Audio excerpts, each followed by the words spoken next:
وَلَقَدْ يَسَّرْنَا الْقُرْآنَ لِلذِّكْرِ فَهَلْ مِن مُّدَّكِرٍ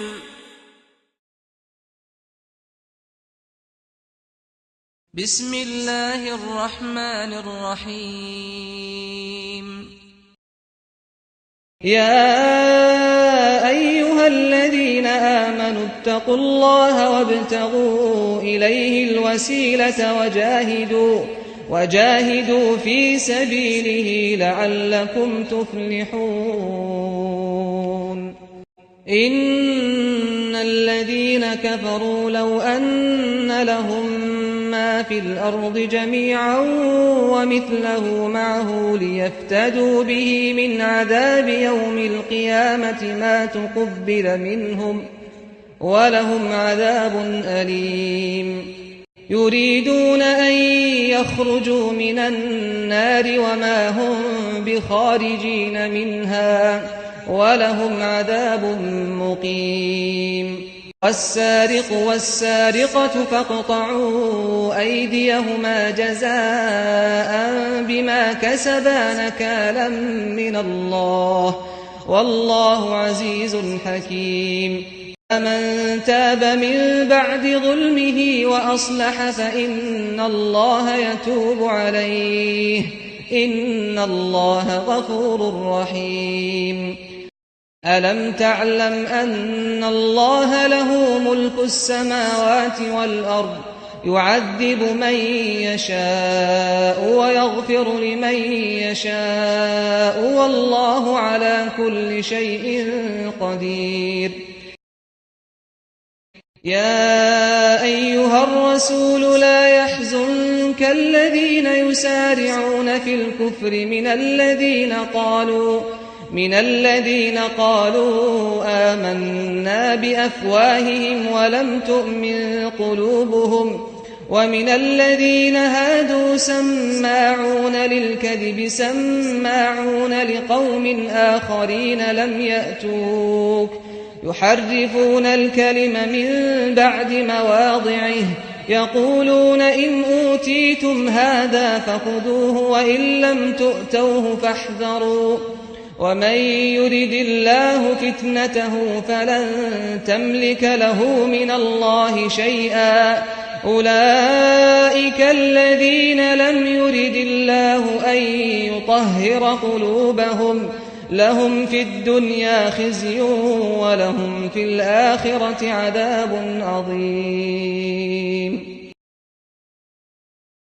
سماعون للكذب أكالون للسحت فإن جاءوك فاحكم بينهم أو أعرض عنهم وإن تعرض عنهم فلن يضروك شيئا وإن حكمت فاحكم بينهم بالقسط إن الله يحب المقسطين وكيف يحكمونك وعندهم التوراة فيها حكم الله ثم يتولون من بعد ذلك وما أولئك بالمؤمنين